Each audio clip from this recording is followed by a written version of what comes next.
Satu hal telah kuminta kepada Tuhan, itulah yang kuingini. Dan diam di rumah Tuhan seumur hidupku, menyaksikan kemurahan Tuhan dan menikmati baiknya. Shalom warga kerajaan, selamat datang di GB Rock Surabaya. Bagi Anda yang baru pertama kali join bersama kami ucapkan welcome to Rock Family. Ibadah hari ini akan disertai dengan perjamuan kudus. Bapak Ibu Saudara dapat mempersiapkan roti dan anggur perjamuan agar dapat mengikuti perjamuan dengan baik. Dan firman Tuhan hari ini akan dilayani oleh Gembala kita, Pastor Daniel Januar Tanujaya. Berikut beberapa informasi gereja untuk minggu ini. Terus ikuti podcast Kingdom Insight di YouTube channel Rock Surabaya setiap Selasa jam 7.30 malam. Kami juga mengundang jemaat untuk dapat mengikuti Rock in Marriage, Building Marriage in Harmony bersama Bapak Paulus Bambang pada hari Selasa 20 Juli jam 10 pagi via Zoom. Minggu ini adalah minggu pertama di bulan Juli. Bagi jemaat yang akan mengembalikan persepuluhan atau menabur untuk pekerjaan Tuhan, dapat memberikan persembahan melalui transfer atau scan QR Code berikut. Sebelum kita mulai ibadah hari ini, mari kita saksikan suara gembala.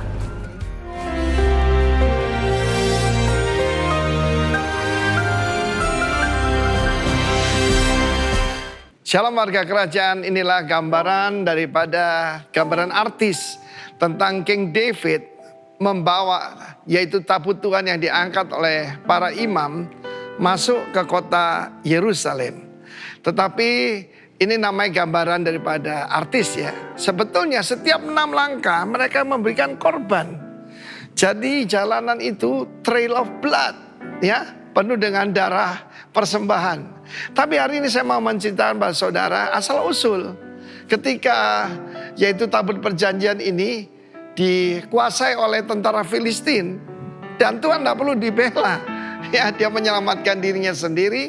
Dan ketika ditaruh di kuil Dagon, malah Dagon yang tengkurap bersujud. Dan kemudian leher dan semua tangan kaki patung itu terserak kemana-mana. Dan sampailah dia ke rumah Abinadab. Abinadab itu nama bagus loh. Ab itu bapak.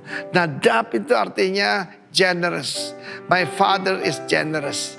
Dan mereka taruh di sana. Dan putranya dikuduskan namanya Eleazar untuk yaitu merawat yaitu tabut ini ya. Bukan dibersihkan di debu, enggak, dihormati. Tetapi sudah puluhan tahun nothing happen.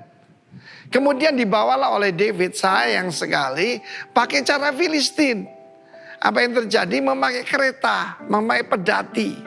Dan ketika saat itu agak miring, yaitu Utsa, saya percaya itu cucu daripada Abinadab, mencoba untuk menolong ya, dalam tanda kutip, menstabilkan. Tuhan tidak perlu ditolong. Apa yang terjadi? Dia disambar ya oleh kuasa Tuhan dan dia meninggal dunia. Lalu apa yang dilakukan oleh David? David taruh di rumah daripada Obed Edom orang Gad. Rumah daripada Abinadab ada di atas bukit. Sangat cocok sebetulnya ya. Ditaruhnya di mana tabut perjanjian. But nothing happen. Kan berapa banyak orang sudah ikut Tuhan gitu lama. Mereka tidak alami apa-apa. Tapi 3 bulan di rumah Obed Edom. Tuhan memberkati seluruh keluarga Obed Edom. Dan seisi rumahnya dan apapun yang dia kerjakan. Cuma 3 bulan. Kita melihat dalam kenyataan banyak orang-orang percaya yang masih baru. Tapi sangat taat, sangat menurut pada Tuhan. Dan mereka mengalami breakthrough, mereka mengalami victory, mereka mengalami pemulihan yang luar biasa. Why is that? Saya kira rahasianya satu. Yaitu honoring the presence of God. Menghormati hadirat Tuhan. Kalau kita terlalu biasa, kurang rasa hormat itu.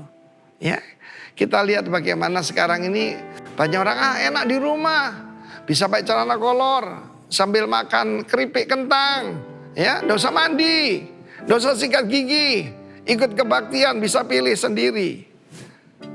Come on, kita harus kembali pada the fear of God, menghormati hadirat Tuhan. Obed Edom itu menghormati hadirat Tuhan secara luar biasa. Dan kalau kita tahu, dia latar belakangnya menyedihkan sekali.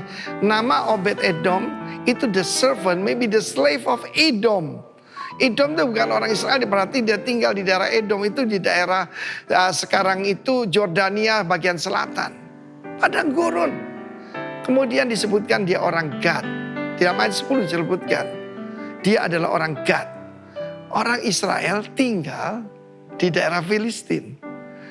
Mungkin keadaan saudara seperti itu, tapi itu tidak menghalangi berkat Tuhan atas engkau dan keluargamu.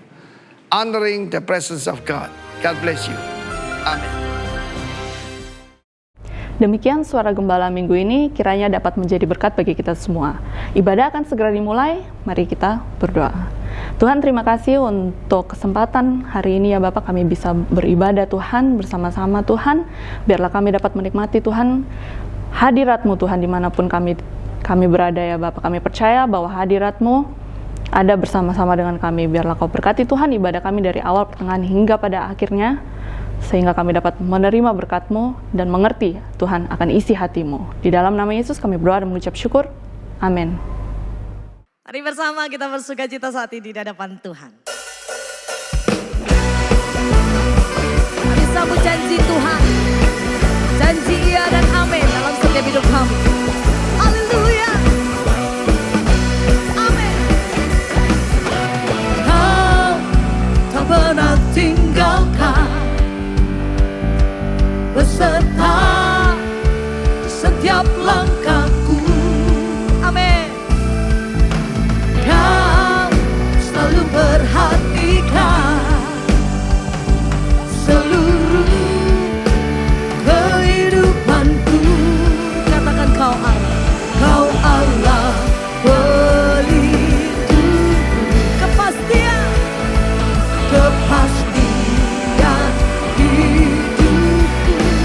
Kau Allah pelindungku. Yes. Kepastian hidupku. Janji-Mu Tuhan, janji-Mu selalu ada bagiku, selalu nyata dalam hidupku. Kau tak ingkari, tepati janji, selalu nyatalah janji-Mu.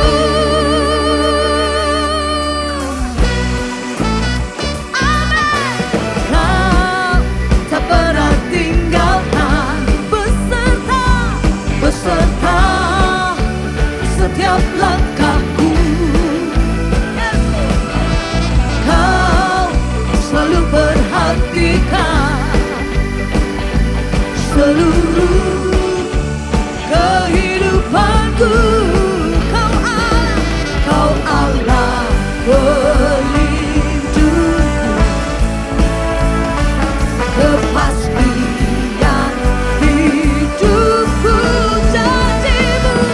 Janji-Mu selalu ada bagiku, selalu nyata dalam hidupku. Kau tak ingkari, tepati janji, selalu nyatalah janji-Mu.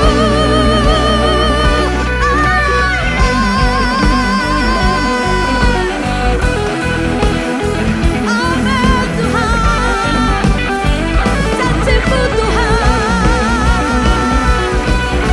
Tetaplah Kau bersuka cita.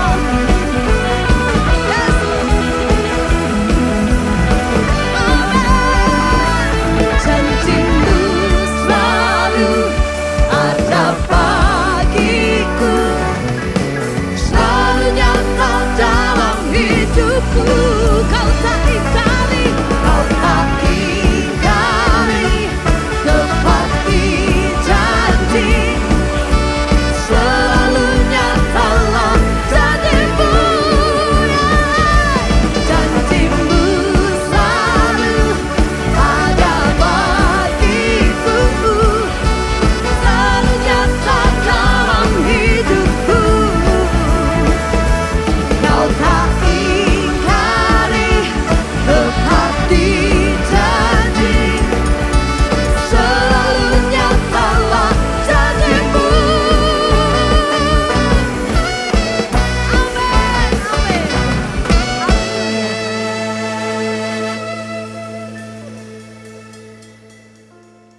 angkat syukur di hadapan-Mu Tuhan.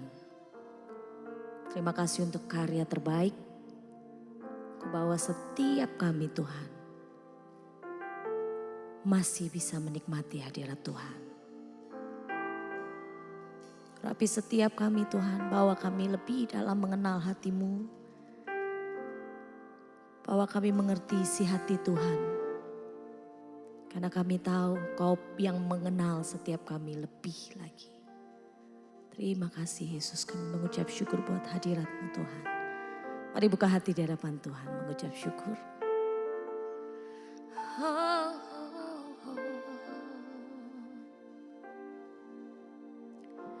Kau Bapa yang setia, tak pernah sedetik Kau tinggalkan diriku. Hatiku teguh di dalam janji-Mu sampai ku melihat kuasa-Mu. Karya-Mu sempurna, ajaib dan mulia, penyertaan-Mu buktikan kasih-Mu kepadaku. Ku agungkan Engkau, Yesus termulia, kasih-Mu terindah selamanya.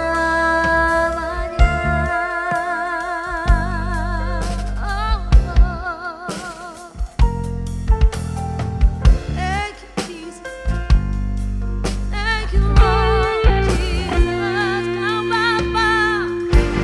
Kau Bapa yang setia, tak pernah sedetik Kau tinggalkan diriku. Oh,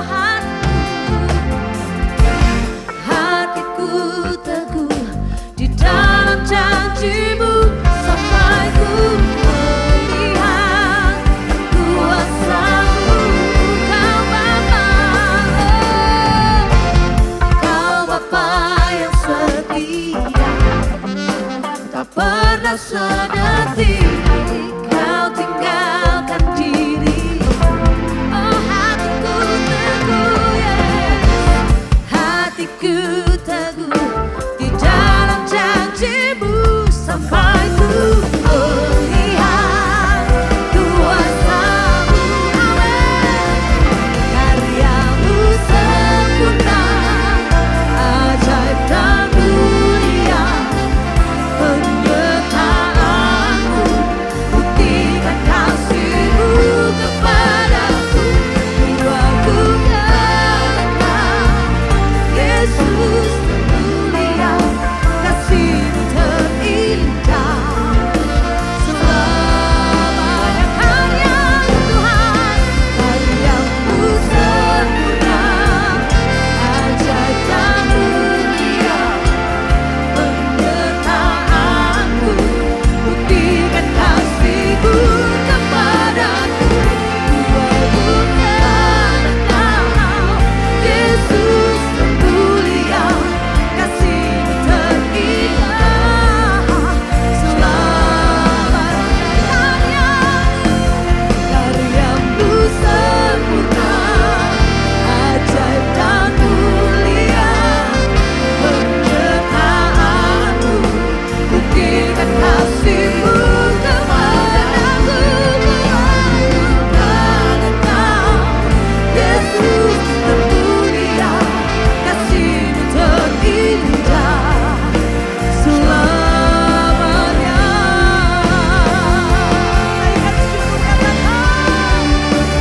Karya-Mu sempurna, ajaib dan mulia, penyertaan-Mu buktikan kasih-Mu kepadaku. Yesus termulia, kasih-Mu terindah selamanya.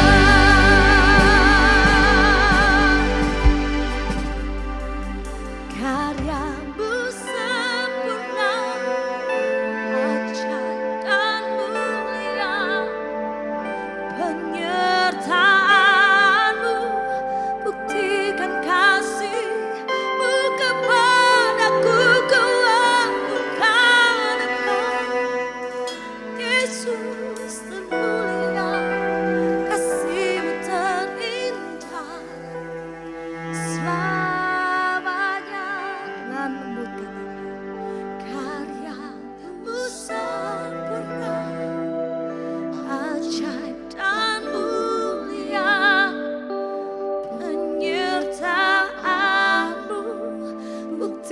dan kasih-Mu kepadaku, ku agungkan Engkau. Yesus termulia, kasih-Mu terindah selamanya.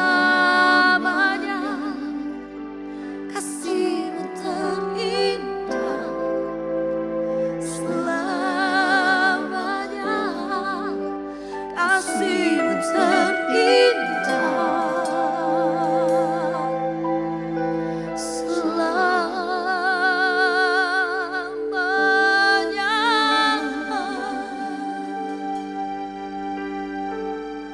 Terima kasih Tuhan. Kasih yang terindah untuk selama-lamanya. Bersyukur. Hati kami bersyukur kami punya Tuhan yang luar biasa. Terima kasih. Karya-Mu sempurna, penyertaan-Mu bagi kami, Yesus.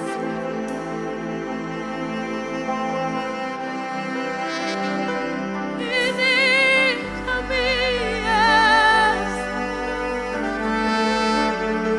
Ya dalam nama Yesus. Dengan bangga Tuhan, kami datang hampiri Engkau. Engkau karya terbaik bagi setiap kami. Satu anugerah terbaik Kau angkat setiap kami Tuhan. Anugerah terbaik Kau pakai setiap kami Tuhan. Yesus.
Berkarya bagi kami Tuhan. Jamah setiap hati pribadi hidup kami Engkau jamah.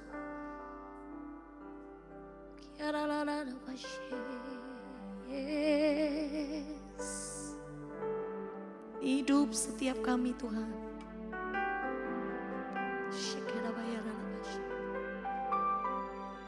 Yes, Lord.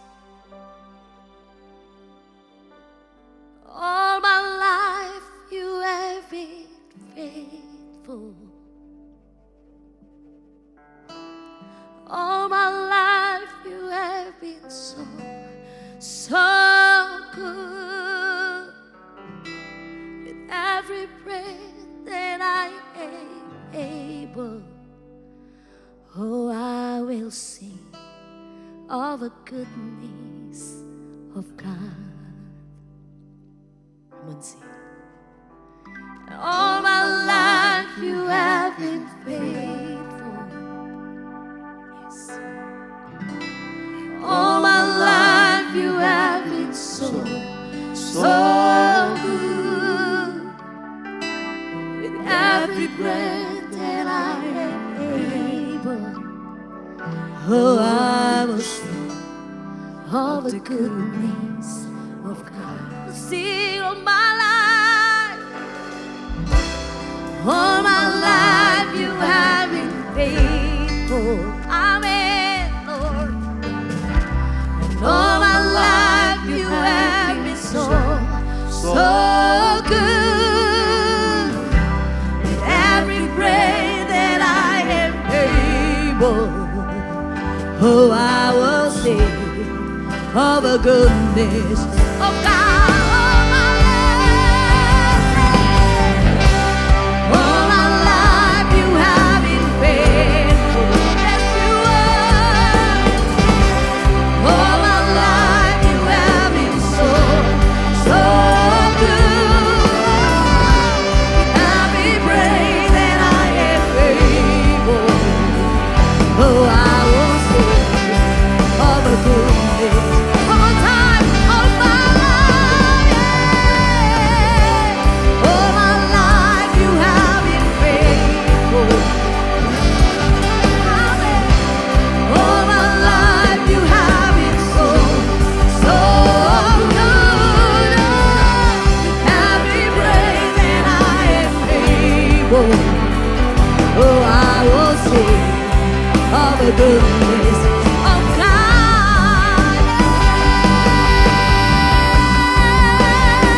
Come on. Your goodness running out, it's running out to me. Your goodness is running out, it's running out to me. With my life laid out, I'm surrendered now. I give you everything. Your goodness is running out, it's running out to me. One more time, yeah. Your goodness is running out, it's running out to me. Yeah. Your goodness is running out, it's running out to me. With my life laid out, I'm surrendered now. I give you everything. Yeah. Your goodness is running out, it's running out to me. Yeah. And all my life, and all my life you have been faithful. All my life you have been so good. With every breath that I am, oh, I will sing of the goodness of God. Oh, I will sing, oh, I will sing of the goodness of God. Oh, I will sing, oh, I will sing of the goodness of God. Segala yang terbaik Tuhan, kami percaya semua daripada Tuhan. Kami mengucap syukur, kami berterima kasih untuk hadirat-Mu Tuhan. Di dalam nama Tuhan Yesus.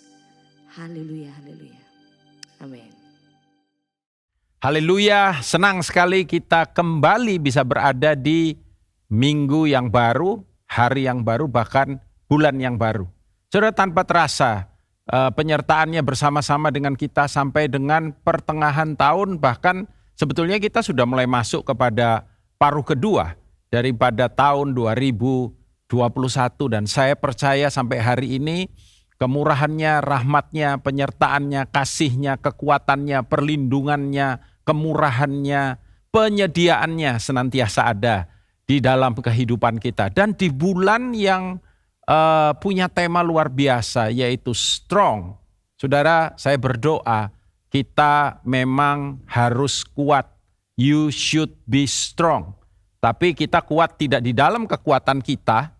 Kita kuat karena penyertaannya. Bukan kuat dan gagah kata firman Tuhan, tapi rohku.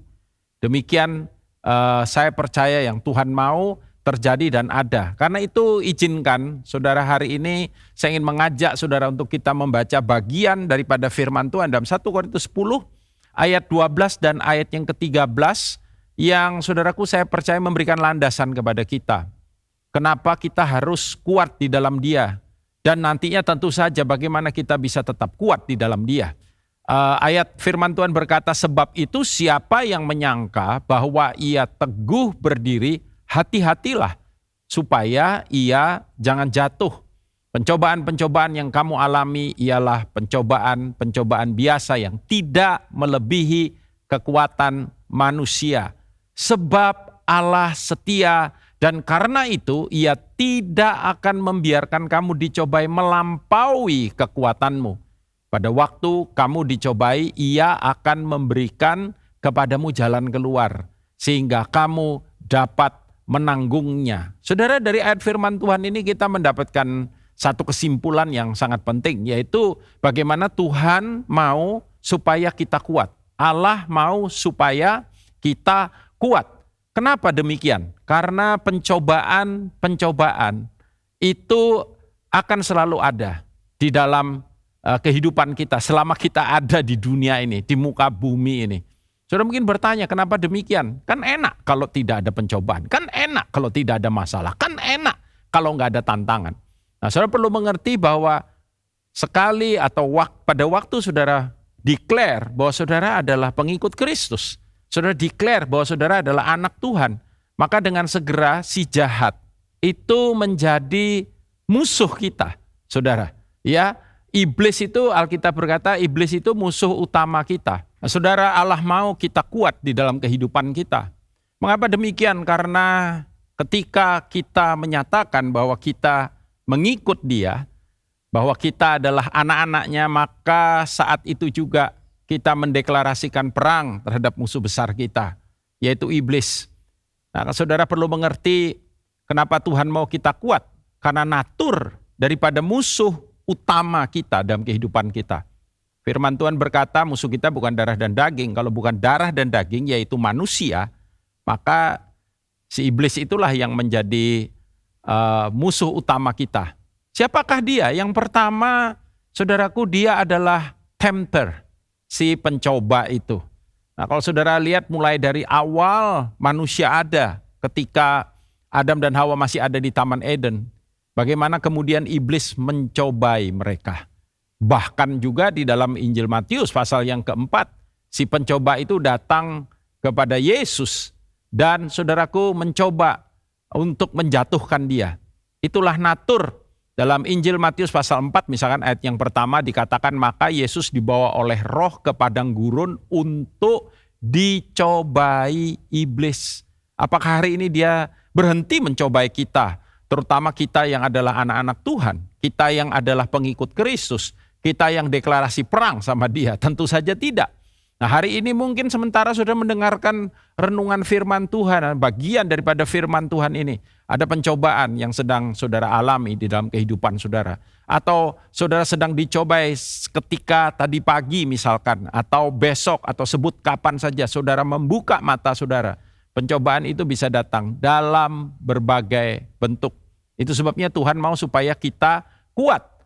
Dengan kita kuat, maka kita boleh mengalahkan segala pencobaan itu di dalam kehidupan kita. Stop sampai di situ tidak. Saudara, musuh kita itu juga punya nama lain yang tidak kalah berbahaya, yaitu deceiver. So, tempter, deceiver. Deceiver itu saudaraku, satu pribadi atau satu sosok yang selalu mencoba untuk menipu kita. Bagaimana cara dia menipu kita? Cara dia menipu kita adalah dengan membuat sesuatu terlihat baik, terlihat menarik, terlihat indah, terlihat bagus. Sementara di balik semua yang kelihatan bagus, indah, hebat, dahsyat, menyenangkan itu, ada bahaya yang mengancam kita. Saudara, ya bagaimana misalkan perselingkuhan terjadi. Coba saudara pikirkan. Tidak secara otomatis hal itu terjadi. Tetapi saudara, itu terjadi karena misalkan lewat percakapan ringan, lalu kemudian percakapan ringan itu nyambung karena terasa chemistry-nya nyambung, seperti ada kebutuhan dari antara kedua belah pihak. Padahal itu adalah sesuatu yang kalau secara logis kita pikirkan ada ketidakpantasan di situ. Tetapi saudaraku, si penipu itu mencoba untuk menampilkan kepada kita atau memberikan kepada kita alasan-alasan yang kelihatannya masuk akal untuk hubungan itu kemudian terus berlanjut. Dan kita tahu akhir daripada semuanya itu bagaimana kemudian bisa terjadi hubungan gelap. Bukan kenapa disebut hubungan gelap, karena hubungan itu disembunyikan dari yang lain. Dalam Injil Yohanes pasal yang ke-8 misalkan ayat yang ke-44. Jelas ditulis, iblislah yang menjadi bapakmu dan kamu ingin melakukan keinginan-keinginan bapakmu. Maksudnya si iblis itu, ia adalah pembunuh manusia sejak semula dan tidak hidup dalam kebenaran. Apa lawan daripada kebenaran? Ya, kita tahu lawan daripada kebenaran adalah ketidakbenaran atau sesuatu yang tidak sepantasnya, sesuatu yang tidak appropriate. Saudara, sebab dikatakan di dalam dia tidak ada kebenaran. Yang ada cuman yang salah, ya. Apabila ia berkata dusta, ia berkata atas kehendaknya sendiri, sebab dikatakan ia adalah pendusta dan bapak segala dusta. Maksudnya apa Pak Daniel? Maksudnya apapun yang keluar dari mulutnya atau apapun ide yang dia coba taruh di dalam pikiran kita, taruh di dalam hati kita, perasaan kita, semuanya isinya dusta. Artinya apa? Ketika kemudian kita menyadari, boom, kita sudah jatuh. Kita sudah tidak bisa kembali lagi ke keadaan semula. Ya, kalau hubungan itu sudah rusak, saya percaya Tuhan sanggup untuk memulihkan. Saya percaya lewat pertobatan Tuhan sanggup untuk restore, tapi tidak semudah itu. Lalu kemudian adversary yang ketiga, ya. Tempter, saudaraku, deceiver, adversary. Adversary itu apa? Musuh. Ya, dia selalu, apa yang si musuh ini lakukan buat kita? Dia akan selalu mengingatkan kepada kita kelemahan-kelemahan, kesalahan-kesalahan kita yang tujuannya adalah untuk menjatuhkan kita. Biasanya kalau dia gagal menipu kita, saudaraku, kalau kita kuat, dia gagal untuk uji kita, dia akan pakai cara yang very cunning, yang lebih halus, yang saudaraku kelihatannya sangat bijaksana, ya. Tapi kemudian yang dia lakukan tetap goalnya adalah untuk menjatuhkan kita. Dia akan kemudian mengintimidasi kita. Dia akan coba mendominasi kita. Caranya bagaimana? Dia ingatkan kesalahan-kesalahan. Dia ingatkan kelemahan kita. Matius 13 ayat 39 berkata, musuh yang menabur benih lalang ialah iblis. Musuh yang menabur benih lalang. Waktu menuai ialah akhir zaman dan para penuai ialah malaikat. Disebut musuh. Dia adalah musuh kita. 1 Petrus 5 ayat 8 lebih jelas berkata, sadarlah dan berjaga-jagalah. Itu sebabnya kenapa kita harus selalu alert dalam kehidupan kita. Karena dikatakan lawanmu. Kalau lawan kita berarti musuh kita. Lawanmu si iblis berjalan keliling sama seperti singa yang mengaum-ngaum dan mencari orang yang dapat ditelannya. Berarti dia mencoba melihat dari segala sudut, dari segala sisi, dari berbagai hal. Di mana tujuannya cuma satu, menjatuhkan saudara dan saya. Dan tidak cuma itu saudara. This is the last but not least. Ya, bahwa dia adalah accuser. Ini yang sering kali kita dengar. Dia sering memakai keberdosaan kita untuk mendakwa kita. Seperti ketika kemudian Adam dan Hawa jatuh dalam iblis. Bagaimana pada waktu Tuhan bertanya, Adam, apa yang kau lakukan? Supposed to be, seharusnya saudaraku, Adam kemudian menyadari, oh ya Tuhan, saya bersalah, ampuni saya nggak jaga Tuhan hidup saya sendiri, saya nggak jaga istri saya nggak menjaga apa yang Tuhan percayakan kepada saya. Ini memang dugaan, ini memang asumsi. Mungkin kalau Adam melakukan itu, saudara, anugerah Tuhan akan turun pada dia. Tapi sayang sekali yang dilakukan Adam kemudian adalah menudingkan jarinya. Memang menudingkan jari itu paling gampang. Ya, menudingkan jari itu paling mudah. Ketika kemudian ada satu kesalahan, dan itu seringkali kita temukan pada diri kita juga. Kita temukan pada orang lain. Kita temukan mungkin pada anak-anak kita. Ketika misalkan anak saya salah, lalu istri saya tegur dia. Dia bilang, ya itu gara-gara si A, itu gara-gara si B, oh gara-gara keadaan. Gara-gara istri saya bilang gak usah nyalain siapa-siapa. Kamu yang salah, gak usah nuduh-nuduh. Saudara lihat bagaimana kemudian pengaruh daripada si jahat. Paling gampang memang menudingkan jari. Adam berkata, wanita yang kau tempatkan di sisiku yang kau. Ya, Adam bukan hanya menuduh Hawa, Adam juga menuduh Tuhan. Dan kemudian kita lihat Hawa melakukan yang sama. Hawa gak bilang, iya memang salah saya Tuhan. Kenapa saya dengerin dia ngomong? He's a deceiver. Ya, kenapa saya gak ngerti dia itu adalah penipu. Dia menggoda saya. Dia coba tempt me. Ya, dia tempter disebut. Saudara, enggak. Dia berkata, ular ini ya yang membuat aku kemudian makan buah yang terlarang itu. Satu dengan yang lain saling menuduh. Wahyu 12 ayat 10 berkata demikian. Dan aku mendengar suara yang nyaring dari sorga berkata, sekarang telah tiba keselamatan dan kuasa dan pemerintahan Allah kita dan kekuasaan Dia yang diurapinya, karena telah dilemparkan ke bawah. Perhatikan ini, the accuser of the brethren, pendakwa saudara-saudara kita yang mendakwa mereka siang dan malam di hadapan Allah. Adakah hari ini saudara merasa begitu bersalah?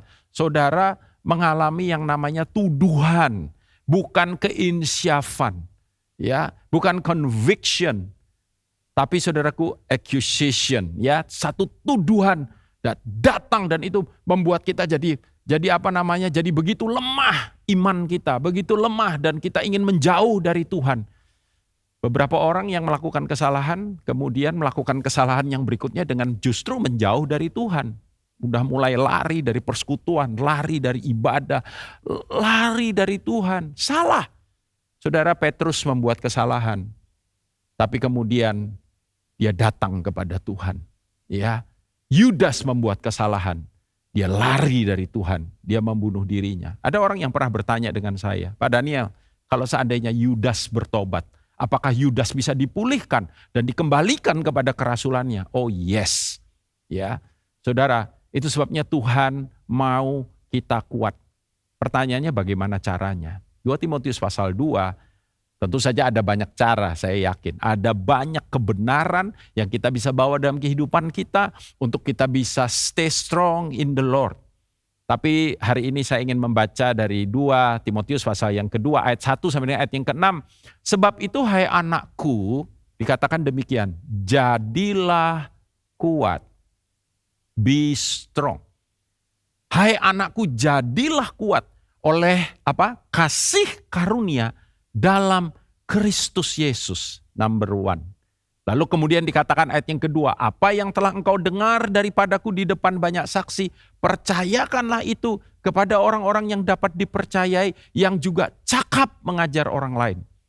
And then, ikutlah menderita sebagai seorang prajurit yang baik dari Kristus Yesus, seorang prajurit yang sedang berjuang, tidak memusingkan dirinya dengan soal-soal penghidupannya, supaya ia dengan demikian berkenan kepada komandannya. Seorang olahragawan hanya dapat memperoleh mahkota sebagai juara apabila ia bertanding menurut peraturan-peraturan olahraga. Seorang petani yang bekerja keras haruslah yang pertama menikmati hasil usahanya. Jadi bagaimana supaya kita bisa kuat? Ayat yang pertama berkata, hiduplah di dalam kasih karunia, sebab itu hai anakku jadilah kuat oleh kasih karunia dalam Kristus Yesus, oleh kasih karunia dalam Kristus Yesus. Apakah itu kasih karunia? Apakah itu grace? Seringkali dalam bahasa Inggris disebut demikian. Saya percaya kasih karunia adalah justru kekuatan yang diberikan Tuhan kepada kita, yang dianugerahkannya kepada kita, yang memampukan kita untuk melakukan bahkan apa yang tidak mampu kita lakukan. Jadi ayat tadi di depan, dalam ayat bacaan utama kita yang berkata, sebab Tuhan tidak memberikan kepada kita pencobaan yang melebihi kekuatan kita. Saya yakin adalah bahwa bagaimana kekuatannya diimpartasikan kepada kita. Sehingga pencobaan apapun ketika kita kemudian hidup dan berjalan di dalam kasih karunia dan anugerahnya, saudara, kepada kita diberikan kemampuan untuk kita bisa menang atas segala tantangan, tekanan, ancaman, pencobaan, sebut apa aja di dalam kehidupan kita.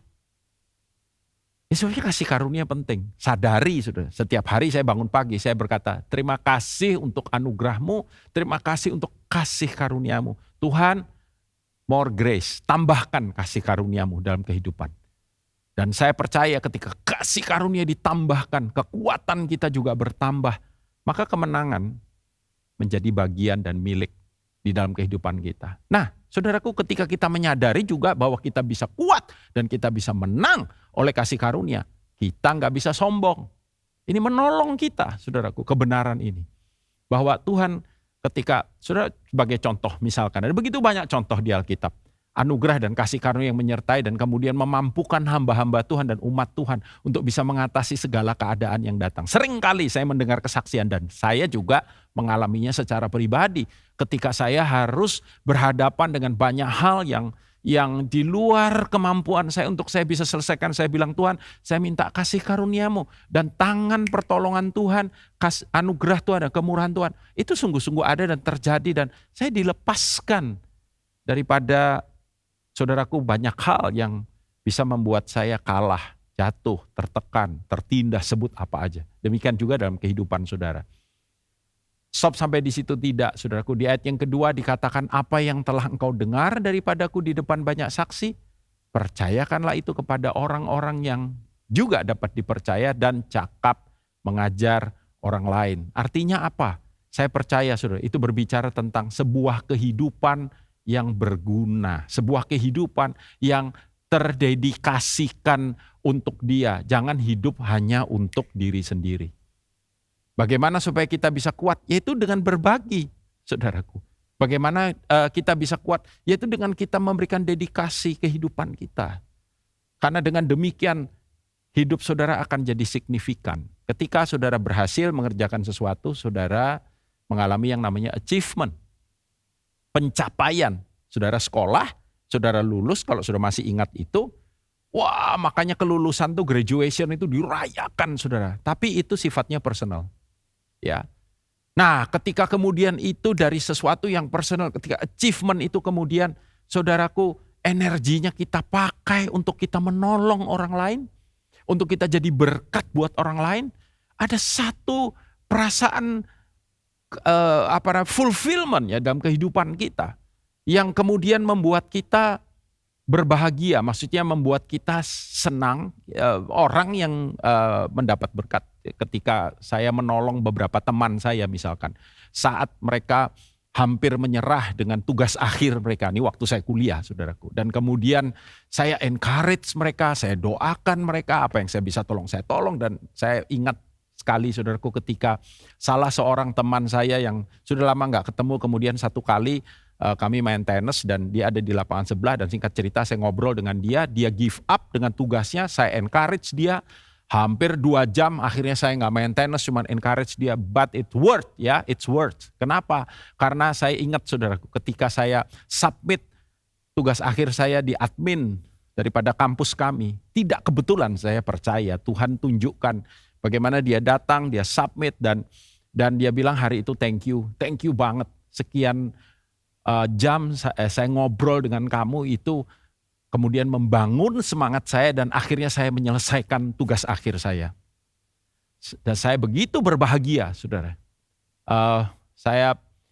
Saudaraku, begitu bersukacita. Kenapa? Saya berkata, terima kasih Tuhan, Tuhan pakai saya untuk jadi berkat buat dia.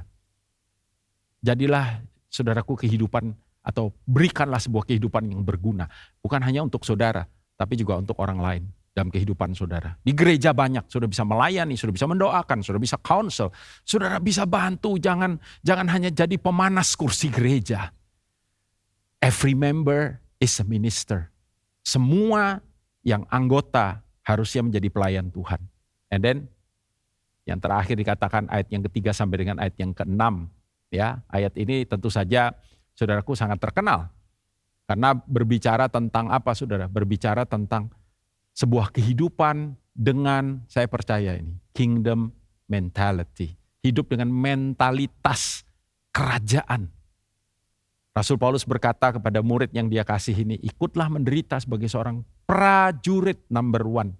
Prajurit yang baik dari Kristus Yesus. Dan kemudian dia memberikan deskripsi bahwa prajurit itu tidak memusingkan soal-soal penghidupannya. Dan supaya dengan demikian ia berkenan kepada komandannya. Siapa komandan kita? Raja kita, Allah kita, Tuhan kita, Yesus Kristus. Bagaimana seorang tentara itu terkenal dengan yang disebut dengan istilah disiplin. Ya, bukankah kata disciple itu punya akar kata yang sama dengan disiplin? Seorang tentara punya disiplin dan fokus pada tugasnya. Dikatakan tidak memusingkan dirinya dengan soal-soal penghidupan, tapi berjuang. Supaya dengan demikian ia berkenan kepada komandannya. Bagaimana kita, saudaraku, memiliki disiplin dalam kehidupan kita. Disiplin untuk rohani kita. Disiplin untuk kehidupan emosi kita. Saudaraku, ketika kita menghadapi tantangan secara emosional, bagaimana kita bisa kemudian, saudaraku, menang menghadapi itu karena kita fokus. Saudaraku, kadang-kadang cara untuk kita bisa lepas daripada apa yang mengganggu pikiran kita atau apa yang mengganggu emosi kita adalah dengan refocusing. Ya, seringkali saya lakukan itu ketika misalkan saya diingatkan akan sesuatu yang mengganggu dan menekan emosi saya. Saya fokus aja ke sesuatu yang baik. Saya fokus kepada sesuatu yang ada banyak alasan kita bisa bersyukur kemurahan dan anugerah Tuhan dalam kehidupan kita. Hari ini saudaraku, kalau kita bisa tetap ibadah seperti ini online dan kemudian kita bisa mengerjakan ini dengan baik dan excellent. Bahkan Tuhan memberkati dengan begitu banyak hal. Dan saudara, saya beritahu saudara, mujizat demi mujizat kami alami untuk adanya ibadah online ini. Dan bukan hanya ibadah online, tetapi pelayanan online. Online ministry. Memikirkan itu saja membesarkan hati saya. Kenapa saya harus fokus kepada hal-hal yang membuat kemudian saya tertekan. Ya, so be a good soldier. Dan memang tugas prajurit itu berperang. Nggak ada yang lain. Saudara, ya, tapi kita nggak pernah sendiri. Kenapa? Karena ketika kita berperang, kita punya komandan yang luar biasa. Komandan yang nggak pernah kalah, saudaraku, yang nggak pernah kehabisan akal, yang nggak pernah mati gaya. Ya, anak muda berkata. Dan kita punya rekan-rekan yang luar biasa, saudara-saudara kita di dalam Tuhan. Lalu kemudian mentalitas olahragawan, mentalitas prajurit, mentalitas olahragawan. Olahragawan dikatakan hanya dapat mahkota sebagai juara, bisa jadi juara. So you are a champions, ya. Setiap saudara adalah juara di dalam Tuhan. Apabila ia bertanding menurut peraturan-peraturan olahraga, sekuat apapun, secepat apapun, sehebat apapun, seorang olahragawan pemain bola misalkan. Orang bermain bola ada aturannya, ada wasitnya, ada batas-batasnya, ya, ada gawang yang dia harus serang. Bayangkan dia jago main, salah masukin bola, bukan dia masukin ke gawang lawan, dia masukin ke gawangnya sendiri.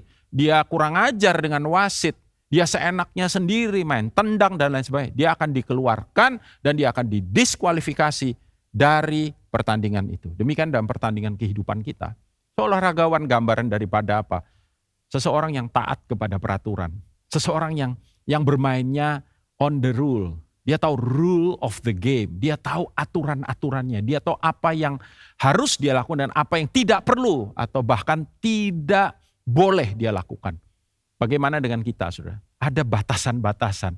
Ada border. Hati-hati dengan ide out of the box. Saya suka dengan ide kreatif. Maksudnya out of the box itu nggak begitu-begitu aja. Tapi ada orang yang seringkali seenaknya dia bilang kita kan mesti out of the box. Itu bukan out of the box. Itu bahasa Perancisnya belarah kemana-mana. Ya, dan kemudian mentalitas petani, mentalitas kerajaan. Hidup dalam ketekunan. Itulah seorang petani. Petani yang bekerja keras. Dan untuk petani dikatakan, kalau tadi untuk prajurit kemenangan. Kalau untuk olahragawan mahkota. Untuk petani apa? Hasil. Menikmati hasil usahanya. So ketika kita memiliki kekuatan-kekuatan ini dalam kehidupan kita. Ketika kita hidup as a farmer, saudaraku, dibutuhkan ketekunan. Ya, petani itu tekun, mulai dari dia taruh benih, mulai dari dia lihat tanamannya mulai muncul, mulai makin besar, keluar tunasnya dan kemudian keluar cabang-cabangnya, apa yang dia tanam itu dan kemudian baru keluar buahnya. Buah pun tidak langsung dipanen karena menanti mulai dari yang kecil, kemudian makin besar sampai dengan matang, baru kemudian bisa dipanen. Dibutuhkan ketekunan, dibutuhkan kerja keras. Dikatakan seorang petani yang bekerja. Kalau hari ini sudah bekerja keras, saudara, you are on the right track. Ya, dan saya percaya sekali lagi, poin yang pertama tadi, kasih karunia-Nya akan memampukan saudara.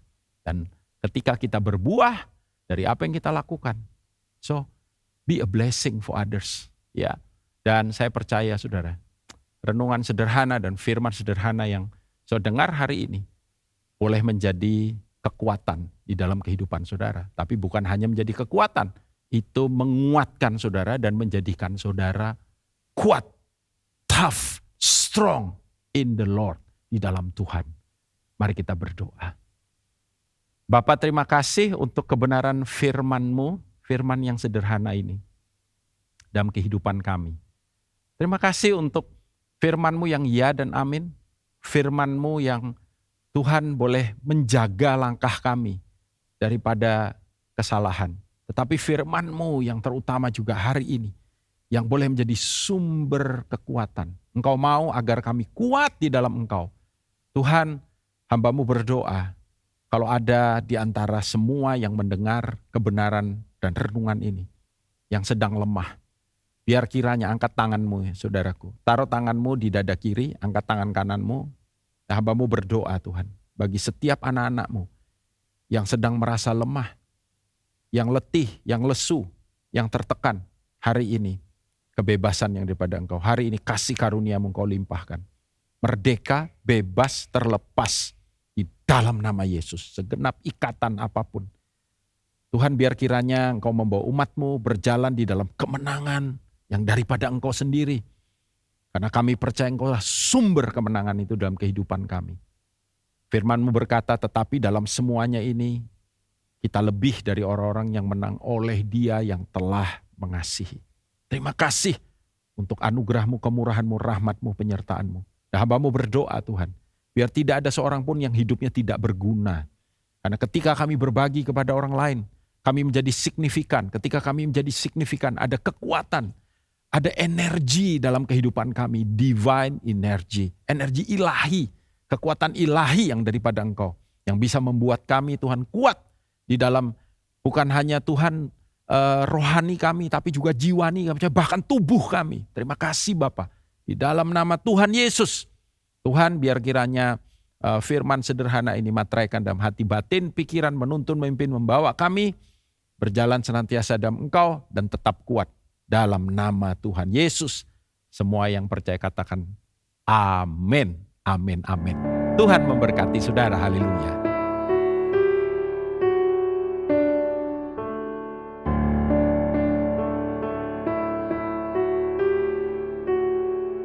Adalah kehendaknya supaya kita tetap kuat di dalam Dia dan jadi kuat. Dan ketika kita kuat, saya percaya kehidupan kita pun akan menjadi berkat. Dan akan menjadi satu inspiration buat yang lain, terutama next generation kita. Sebagaimana pesan firman Tuhan, be strong. Saudara, kita akan masuk dalam perjamuan, persiapkan roti dan anggur. Pada saudara bersama-sama mari kita berdoa. Tuhan, terima kasih ini roti dan anggur biasa, tetapi kami menaruh iman atas apa yang kami kerjakan dan lakukan karena kami melakukan apa yang menjadi kehendak-Mu. Agar kami mengingat korban-Mu di atas kayu salib dan kematian-Mu, bahkan kebangkitan-Mu bagi kami semua. Terima kasih Bapa. Kami mengucap syukur untuk kesempatan ini. Angkat roti bersama-sama dengan saya. roti yang adalah, saudaraku, gambaran daripada bahkan kuasa daripada tubuh yang tercabik-cabik itu. Bagaimana dia menjadi korban bagi kita semua. Dia berkata, lakukan ini untuk mengingat akan aku. Karena itu saudara, bukankah roti yang telah dipecah-pecahkan ini adalah persekutuan kita dengan tubuh Kristus? Amin. Kita makan sama-sama dalam nama Yesus.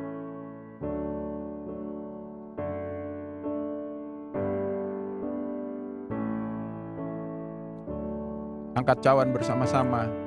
Demikian juga kata firman Tuhan, ia mengambil cawan yang berisi anggur dan berkata, inilah cawan perjanjian baru yang dimeteraikan oleh darahku. Darah pengampunan dosa, darah yang dicurahkan dan mematahkan setiap kutuk. Sehingga kita hidup di dalam berkat-berkatnya. Berkat penyertaan, perlindungan, berkat penyediaan. Berkat kesehatan, kekuatan, berkat damai sejahtera. Semua berkat yang dia sediakan. Karena itu saudara, bukankah cawan pengucapan syukur yang di atasnya kita ucapkan syukur adalah persekutuan kita dengan darah Yesus. Amin. Mari kita minum sama-sama dalam nama Yesus. Terima kasih kami mengucap syukur untuk Sang Putra yang diberikan, dianugerahkan bagi kami semua. Raja Tuhan Allah kami. Ada kekuatan di dalam dia dan dialah sumber kekuatan utama. Terima kasih kami ucap syukur Bapa. Kami boleh masuki hari yang baru, minggu yang baru, bulan yang baru ini bersama dengan Engkau. Angkat kedua tangan saudara, biarlah kiranya semua berkat terbaik dari kerajaan sorga, dari Sang Raja itu turun dalam kehidupan saudara. Membawa saudara berjalan kehidupan saudara dari iman kepada iman. Kasih karunia kepada kasih karunia. Strong to strong, kekuatan kepada kekuatan, kemenangan kepada kemenangan, bahkan kemuliaan kepada kemuliaan. Hari ini sampai pada kedatangan yang kedua kali Maranatha, di dalam nama Tuhan Yesus semua yang percaya diberkati, katakan sama-sama amin, amin, amin. Selamat hari Minggu, Tuhan berkati saudara. Terima kasih sudah beribadah bersama kami di GBI Rock Surabaya. Saya percaya kita semua diberkati. Bagi Bapak Ibu Saudara yang memerlukan bantuan doa atau informasi tambahan, dapat menghubungi nomor hotline berikut. Mari kita share link ibadah hari ini agar dapat menjadi berkat bagi orang lain. Jangan lupa untuk follow, like, and subscribe social media Rock Surabaya. Happy Sunday and God bless you.